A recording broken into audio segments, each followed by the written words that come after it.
Vamos a seguir con Platón.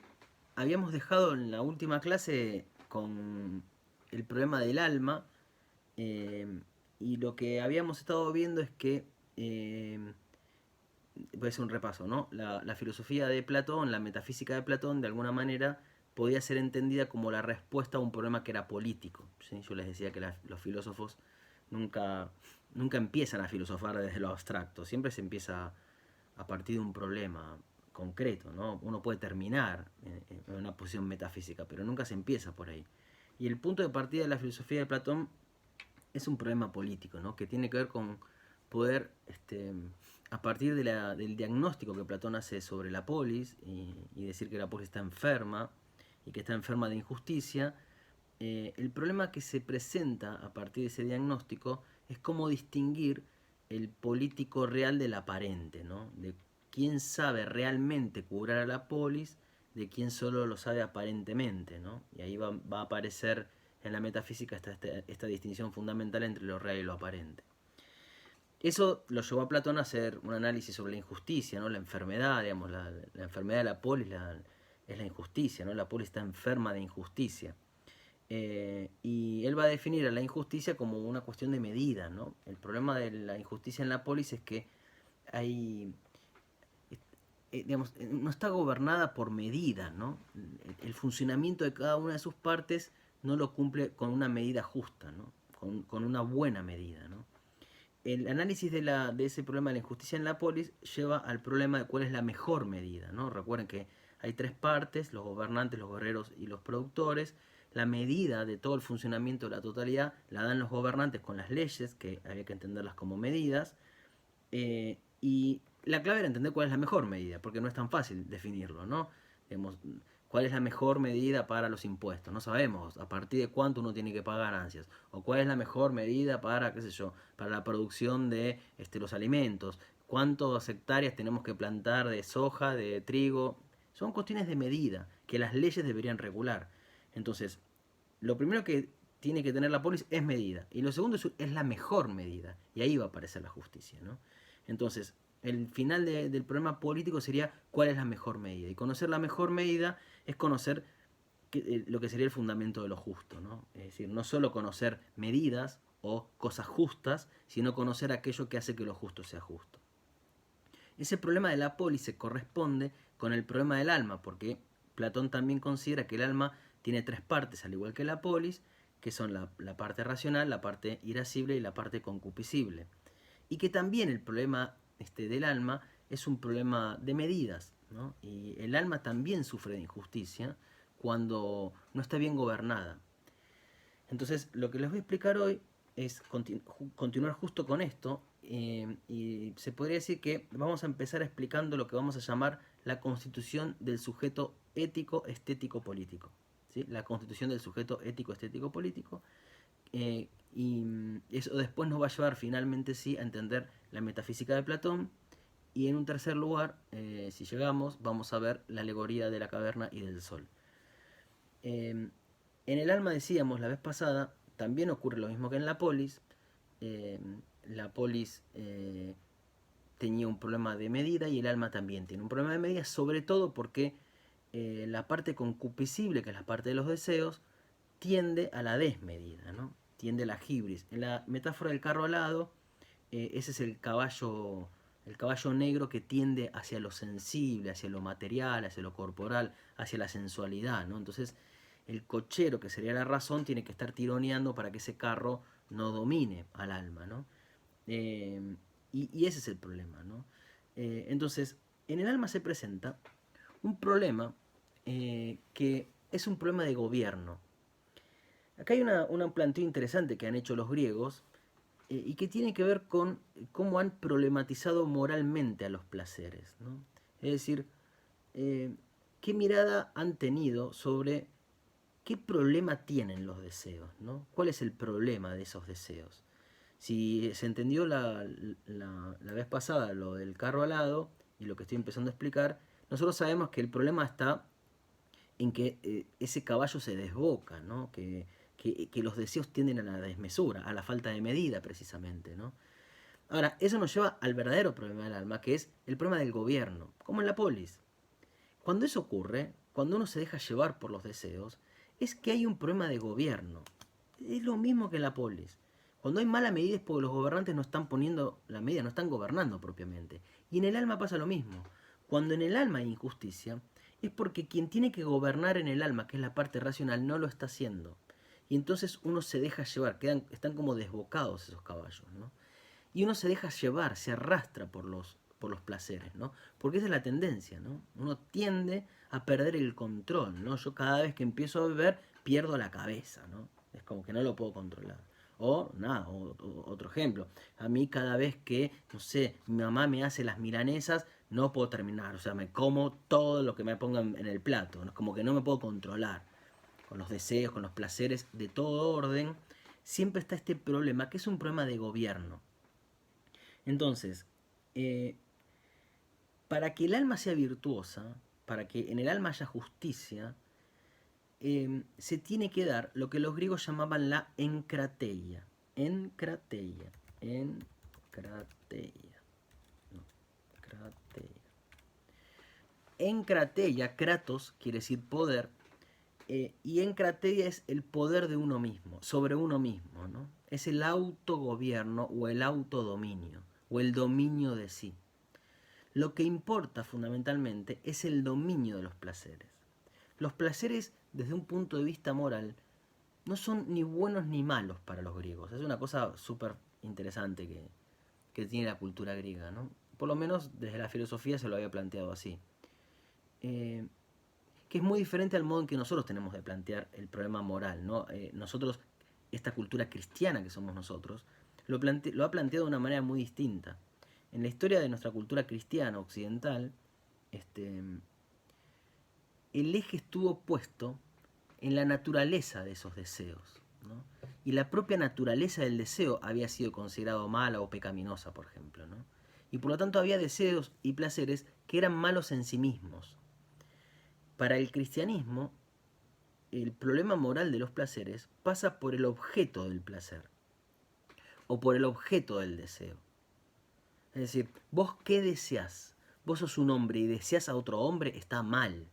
Porque eso es pecado, porque es una perversión, porque eso es un desviado, porque lo que fuera que la historia haya dicho sobre eso. Está mal eso, ¿no? El objeto del deseo convierte ese deseo en malo. Es decir, el problema moral está puesto, o lo que se problematiza, es el objeto. El problema moral está puesto en el objeto, ¿no? ¿Vos qué deseas? Yo soy, no sé, un adolescente y deseo un porro y está mal, porque es mala la droga. Como si la droga fuera lo que estuviera mal, ¿no? Y así el cristianismo en realidad ha condenado prácticamente a todos los deseos y todos los placeres a hacer algo malo, ¿no? Pero desprendiéndonos un poco del cristianismo y alejándonos un poco de esa moral tan cristiana, todavía nosotros seguimos pensando que muchas veces el problema de los deseos tiene que ver con el objeto, ¿no? Como si el problema fuera el alcohol, como si el problema fuera la droga, como si el problema fuera, no sé, una práctica sexual. Los griegos nunca pensaron eso. Los griegos nunca pensaron que el problema moral era el qué del deseo.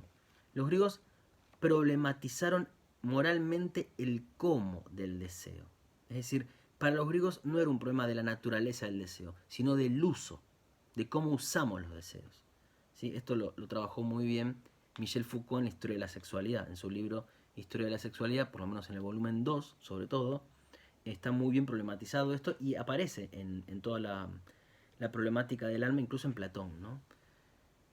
Lo que tiene que ocurrir en un alma para que esa alma sea virtuosa y actúe bien, ¿no? Es que haya un buen uso del placer. Y un buen uso es un uso medido. Es un uso medido. Lo importante es que uno pueda tener control de esos placeres. Una práctica tradicional, ¿no? Ustedes seguramente saben, en el mundo antiguo griego, por mucho tiempo, existían ciertas relaciones entre hombres que estaban hasta bien vistas, ¿no? Hasta se las podía estimular en algunos contextos, ¿no? Siempre y cuando se dieran ciertas condiciones y circunstancias. Es decir, no era algo bueno en sí mismo, de vuelta, una relación entre un hombre y un joven, sobre todo un adulto y un joven, no es algo bueno en sí mismo, sino que en ciertas condiciones y ciertas circunstancias era bueno. Es decir, en determinados usos ese deseo era algo valioso, era algo importante, algo que estaba bien visto, ¿no? En determinados usos. Entonces, creo que esto lo había dicho la vez pasada. El problema moral no es si un varón adulto desea a un joven, es sino cómo desea, no el qué. El qué casi prácticamente no le importaba a nadie el qué. Hay casos muy puntuales sobre el problema del qué del deseo. Lo que importa es cómo se desea. No importa que a mí me guste tomar alcohol. Hablábamos recién del vino, ¿no? Que vamos a destapar Belén destapa el vino, que dijo que había aprendido a destapar vino, y le pedimos las copas a Luciana, que se compró las 6 copas, y nos tomamos el vino. No importa que nos tomemos el vino, no importa que nos guste el alcohol, lo que importa es cómo bebemos. ¿Qué uso hacemos de ese placer? ¿No? Entonces, el problema moral es un problema de ¿qué? De autogobierno.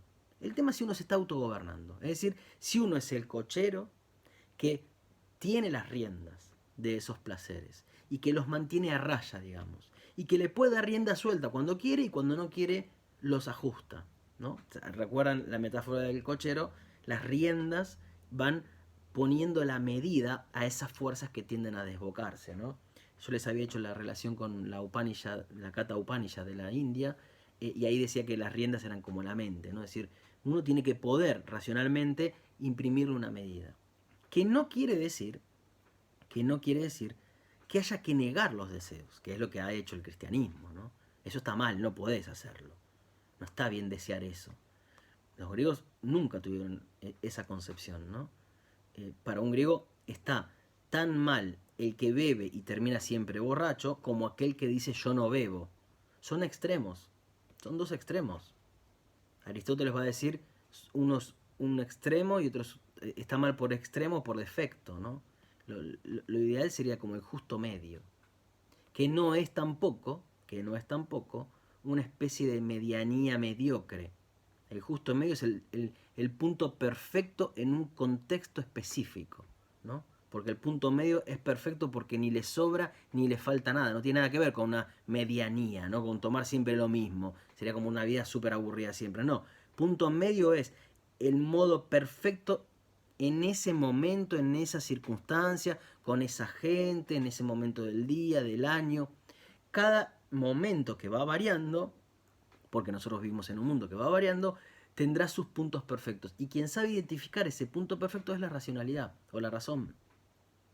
Cuando uno logra hacer eso, cuando uno, el alma, el cochero del alma, que es la razón, puede tener las riendas y sabe imprimirle la mejor medida en cada caso, entonces ahí uno puede decir que se autogobierna, que se autodomina, que es un poco la tarea que tiene que hacer el gobernante, ¿no? Recuerden el paralelismo, gobernantes razón, guerreros irascible, productores concupiscible.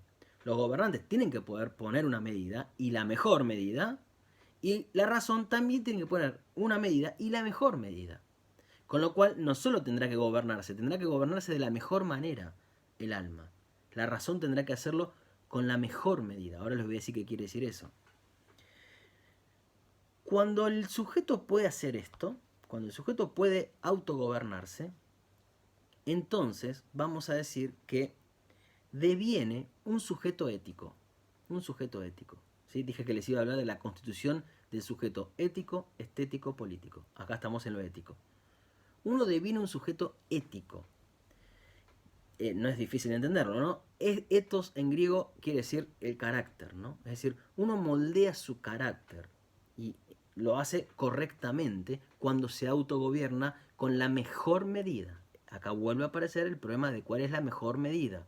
¿Cuál es la mejor medida en la polis? ¿Cuál es la mejor medida en el alma? Ahora voy a decir cuál es la mejor medida o de dónde viene. Pero uno se convierte en un sujeto ético cuando la razón le está imprimiendo la mejor medida. Es decir, yo veo a esa persona que tiene una vida ética. ¿Qué sería eso? Tiene un buen carácter. Tiene un buen carácter, un buen modo de existencia, ¿no? Aparece en una reunión y no es que en una reunión termina siempre borracho. O una persona que es muy irascible y cuando se enoja putea o se agarra trompada los fines de semana. Bueno, una persona correcta es quien puede, en principio, mantener a raya esos desbordes del alma. Y ese mantener a raya, insisto, no es simplemente una persona aburrida que no quiere hacer nada. No, no, no. Es el que sabe el justo medio en cada caso. Y tal vez en algún momento, ¿se acuerdan el ejemplo del colectivo que les daba? Un extremo sería ir a correr al colectivo, ¿no? Estamos en la parada del colectivo esperando el colectivo a las 7 de la mañana en invierno, no para, vemos que estaba vacío y nos empapan porque era un día de lluvia. Un extremo es poder ir y agarrar un palo y romper todo el colectivo. Otro extremo es quedarse en la parada diciendo, no me importa, qué bueno, y está todo empapado. Bueno, algo hay que hacer, la ira tiene que descargarse de alguna manera. Habrá que ver cuál es la mejor manera, ¿no?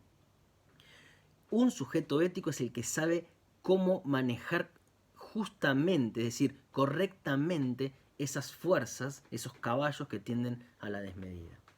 Muy, ¿vamos bien? Pregunten, si quieren preguntar algo. Sí, bien. Entonces, uno deviene un sujeto ético cuando puede autogobernarse. Vamos bien, ese es muy bien. Pero además, y esto lo trabaja Foucault en ese texto que les digo, uno deviene un sujeto estético cuando puede autogobernarse. Es decir, cuando uno le imprime medida a esas partes del alma, porque a la ira también uno le imprime la medida, uno deviene un sujeto estético, es decir, un sujeto bello, ¿no? Es decir, uno está como esculpiendo la propia alma cuando le imprime medida a sus deseos.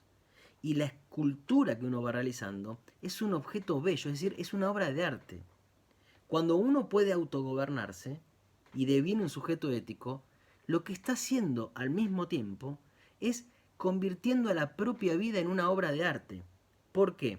Porque ¿qué es una obra de arte? ¿No? Ustedes imagínense que a mí me dan un pedazo de mármol y me dicen, talla a Apolo, la figura de Apolo, y yo le empiezo a dar. Sale un desastre. Lo que yo hago es va a salir una piedra horrible sin forma que es horrible. Pero si la agarra Fidias, el escultor griego, y hace una escultura de Apolo, sale una obra de arte, sale algo bello. ¿Qué supone eso? El tipo primero domina la materia, la puede dominar, tiene control, tiene dominio, ejerce un poder sobre esa materia. Y además le imprime buenas medidas, las mejores medidas. Es decir, hace algo armonioso y proporcionado. Dar buena medida a algo implica convertirlo al mismo tiempo en algo bello. Entonces, si uno trabaja sobre sí mismo y si uno tiene un ejercicio, ¿no?, consciente, racional, de dominar y pensar sobre sus propios deseos, hace que la propia vida se vuelva una obra de arte. Y ahí está la vida de esa persona como una vida bella. Uno se vuelve un sujeto bello o bella, ¿no? La vida es bella. La vida de la subjetividad, ¿no? Del sujeto. Y no porque uno sea lindo o linda, no tiene nada que ver con eso. Es la vida que es un objeto estético, ¿no? Hay personas que tienen vidas estéticas. Claro, nosotros lo hemos perdido eso, ¿no?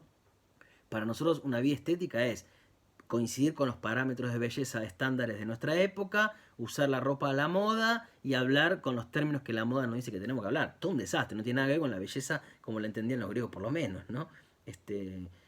Que la vida sea estética es esto, es un buen comportamiento público, ¿no? Uno se comporta correctamente.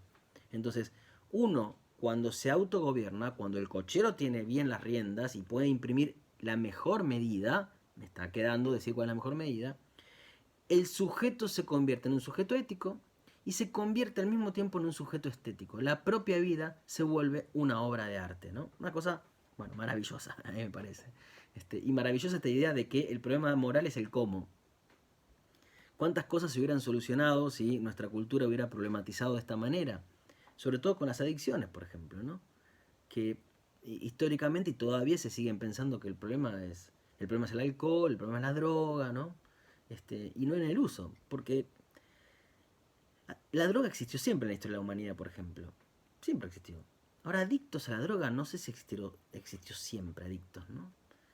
Hay culturas que conocían drogas naturales o artificiales o alcohol y que no tenían el problema de la adicción. No había borrachos propiamente. Porque antes era un uso ritual. Bueno, porque antes había una medida, porque fuera un uso ritual o no. Tal vez porque era ritual, tal vez. Pero en principio lo que implicaba que el uso fuera ritual Tobías, te respondo, está bien la respuesta, ¿no? Es que ahí había un uso medido, estaba controlado el uso, en esas condiciones. O no, ¿no? Porque también podía haber para fumar tabaco, pero no existía eso, porque el problema no estaba puesto en el qué. Eso vino con la concepción cristiana, ¿no? Esto piensen, ¿no? La educación que se le da a los niños, decir que la droga es mala, por ejemplo, ¿no? ¿Cómo la droga va a ser mala? La droga no es ni buena ni mala. Es malo el uso. Es malo un determinado tipo de uso de la droga, ¿no? Si yo no puedo, la prohibición es un negocio, por supuesto, claro, todo eso después se engancha con el mercado y con que la droga y la adicción forma parte de una porción de las más importantes de lo que es el mercado capitalista en el mundo actual, ¿no? El negocio, que no es el de los narcotraficantes, es el de todo un sistema, ¿no? Porque es todo el sistema el que se alimenta de eso. Eh, bien, uno deviene un sujeto ético, uno deviene un sujeto estético. Y finalmente, uno deviene un sujeto político. ¿Sí? Constitución del sujeto ético, estético, político. Uno puede autogobernarse. El vínculo que uno tiene que tener con uno mismo, ¿no? O una con una misma, es un vínculo político. Es un vínculo político. Repito algo que he dicho la vez pasada, para aquellos que creen que uno es apolítico, no, a mí no me interesa la política, la existencia es la política. Ya en la propia existencia individual, en el propio vínculo que uno tiene con sus propios cuerpos, por ejemplo, ya hay un vínculo que es político. Debería serlo, por lo menos, ¿no? Así habría que pensarlo, creo yo, bueno, si le hacemos caso a Platón, qué sé yo, no sé. Pero es esto, ¿no? Que es, uno tiene que autogobernarse. Y esto es importante, ¿por qué? Y entonces acá caemos en la polis nuevamente. Porque difícilmente uno puede ser un buen político y gobernar correctamente a la polis si no puede gobernarse a sí mismo. ¿Cómo puedo confiar en un político que tiene que estar dándole una buena medida a la totalidad de la sociedad si en su propia vida individual no demuestra ser alguien que puede gobernar sus propios placeres? Entonces, la condición para ser un buen gobernante, estoy volviendo al problema político, la condición para ser un buen gobernante, en primer lugar, es que uno pueda autogobernarse. Si no, por lo menos así pensaban los griegos. Recuerden, para los griegos lo social y lo individual no son dos órdenes separados. Había una relación isomórfica entre el plano de la polis y el plano del alma, ¿no? Y yo les había dicho, eso quiere decir que en realidad no son dos planos distintos. Nosotros creemos que el individuo en nuestra concepción liberal es una cosa apartada y que yo soy lo que soy independientemente del contexto social en el que vivo, ¿no? Porque mi riqueza es producto de mi esfuerzo o mi pobreza es producto de mi vagancia, no sé. Y entonces nuestra concepción liberal hace del individuo algo con independencia del orden social y político en el que vive. Los griegos no lo pensaban así. Para los griegos no se puede distinguir. Miren, una manera de entender esta relación isomórfica entre el plano social y el individual, o la polis y el alma, una manera de entender cómo el individuo es resultado del orden político y el orden político es resultado de sus individuos, es pensar que en realidad lo social y lo individual son dos escalas distintas de lo mismo. Dos escalas distintas de lo mismo. No son dos cosas distintas. No son seres distintos. No tienen órdenes distintos, leyes distintas, naturalezas distintas. Son dos escalas de una misma y única realidad. Como si yo tomara... No tengo acá nada para mostrarles, me parece. Esperen, que les voy a mostrar algo. Miren. Como si yo tomara... Yo les voy a mostrar esto. Es más difícil. Lo más fácil voy a hacer una bufanda, pero no tengo una bufanda. Yo tomo este tejido. Esto es un aguayo. Acá lo ven. Yo tomo este tejido. Yo veo este objeto así y digo, esto es un aguayo. Esto es un aguayo. Ahora, esto está compuesto de un montón de hilos, ¿no? Que están hilados, están tejidos. Yo perfectamente puedo ver cada uno de sus hilos. Ahora, cada uno de sus hilos y el aguayo, ¿son dos cosas distintas? No. Por ejemplo, miren, acá tenemos color... ¿Qué color es este? ¿De qué color lo ven ustedes? Esto. Marrón, bordó, bordo. Bordo, todo el mundo ve bordo, muy bien. Esto es bordo, ¿no? Esto es bordo. El aguayo es bordo, decimos. ¿Puede ocurrir que el aguayo sea bordo, pero los hilos sean blancos? No, ¿cómo? el aguayo Bordeaux y los hilos son Bordeaux. Y los hilos son Bordeaux y el aguayo es Bordeaux. Porque en realidad es una y misma cosa esto. El alma serían los hilos. El orden político es la totalidad del aguayo. Pero no son dos cosas distintas. Son dos escalas de una misma realidad. Si en el alma hay injusticia, en la polis hay injusticia. Y viceversa. Nosotros creemos que vivimos en una sociedad injusta, pero somos todos justos, ¿no? En nuestras vidas nadie es injusto, pero nuestra sociedad es re injusta y corrupta. Pero después los individuos no son corruptos, ¿no? Nadie es corrupto. Es la política, como si estuviéramos separados del orden político, ¿no? Bien, entonces, tanto en la polis como en el alma, como si fuera un ente la política, claro, como si fuera una abstracción, como si fuera algo ajeno a nuestro ser, como si fuera algo ajeno al ser del alma individual, ¿no? De la subjetividad, si no quieren pensar en el alma, de lo que cada uno es como individuo, ¿no? Como si uno fuera ajeno a ese orden político. Nosotros vivimos en un orden que es democrático, bueno, los individuos tendrían que tener una naturaleza, un ser democrático, tendrían que tener un modo de ser, un carácter, un ethos democrático. ¿Cómo puede ser que vivamos en un orden que decimos que es democrático y la gente no tiene conductas democráticas? Los griegos dirían que hay algo que falla. Bien. Entonces, tanto en el orden político como en el orden del alma, el problema está en una medida. Ahí está la respuesta a todo, es la respuesta a la injusticia. Eso es lo que hay que curar. La enfermedad es un problema de medida. Ahora, el tema está en saber cuál es la mejor medida. ¿Cuál es la mejor, tanto en el alma como en la polis? ¿Cuál es la mejor medida de cantidad de hectáreas de plantar de soja? O de los impuestos. ¿Cuál es la mejor medida de beber alcohol o de tener sexo durante la semana? ¿Cuál es la mejor medida? No importa que sea. Ahora, habrá que darle la mejor medida. ¿Quién sabe cuál es la mejor? La mejor en griego, se dice arete. Arete. Eso es el término griego que se usa para virtud, virtud o excelencia. El término literalmente quiere decir excelencia, arete, o virtud, ¿no? Que sería la forma perfecta de ser de algo. Si yo quiero que esté la mejor medida, tanto en el orden político como en el orden del alma, los gobernantes o la razón se tienen que dar de manera excelente. Se tienen que dar de la mejor manera. Es decir, tienen que ser virtuosas. Arete. El que en el examen final me diga el arete de Platón saldrá eyectado al plano metafísico de las ideas. De un golpe. La arete es la forma excelente de ser. Entonces, ¿cuándo se da la excelencia? ¿Cuándo se da la excelencia tanto en la polis como en el alma? Bien, repasemos. En el alma había razón, ¿no? ¿Cuándo la razón se da de manera excelente? La razón cuya función es conocer. ¿Cuándo conoce de manera excelente?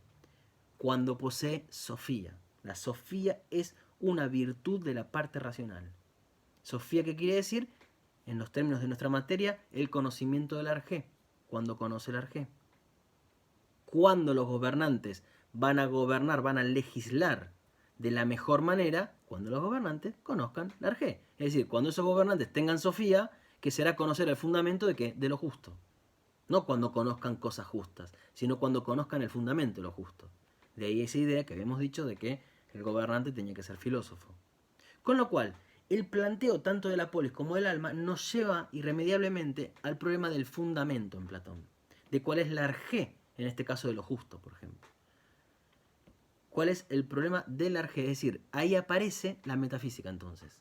La respuesta tanto al problema político como al problema ético, tanto al problema del orden de la polis como al del orden del alma, la respuesta es la metafísica. En todos los casos lo que tenemos que conocer es el fundamento de lo real. Porque ese fundamento de lo real es el que nos va a decir siempre cuál es la mejor manera de medir, ¿no? Cuál es el mejor límite en cada caso. Y ahí entonces comienza la metafísica. Y eso es lo que vamos a aplicar ahora.